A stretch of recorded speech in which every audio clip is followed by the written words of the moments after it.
This is the most important thing, the most important topics to know in personal injury work, whether you're an attorney or a chiropractor. There's 5 big topics. So here's the roadmap. Here's what I'm showing you right now. I'm showing you the roadmap.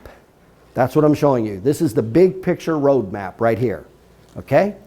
And this is what it's all about. So let's go into these categories as a big picture overview, and then I'm going to go into them one at a time. Number 1 is the top 5 financial drivers.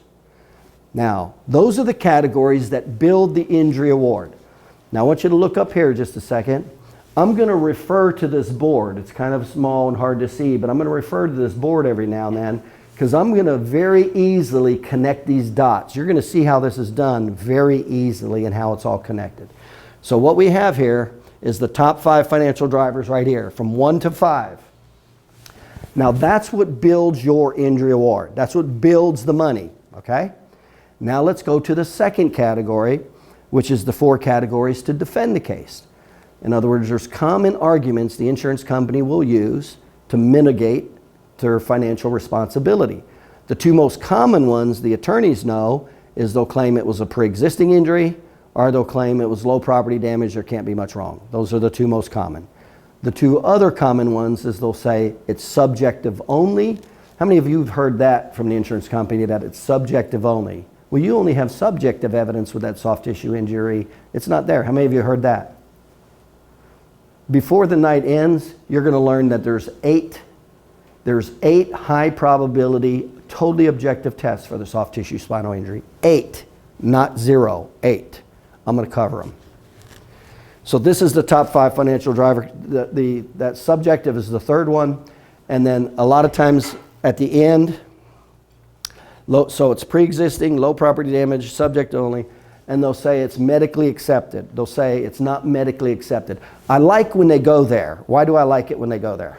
I like when the insurance adjuster, or you're in a deposition, or you're in a trial, and now the insurance attorney starts to try to claim that it's not medically accepted and trying to get your diagnostics thrown out. I like when it goes there. Why? Because when it goes there, it tells me they've given up. In other words, they can't fight anything. We've won. We've got all the arguments settled. They're pulling straws now. They're grasping at straws and trying to get a diagnostic test thrown out. That's why I like it when they go there. Okay? And I'll show you how that's handled too, so that never happens also. Now, these 4 categories here, that's 4. Those categories do not build your injury award. They do not. What they do is defend the injury award. So the first 5, the documentation builds it.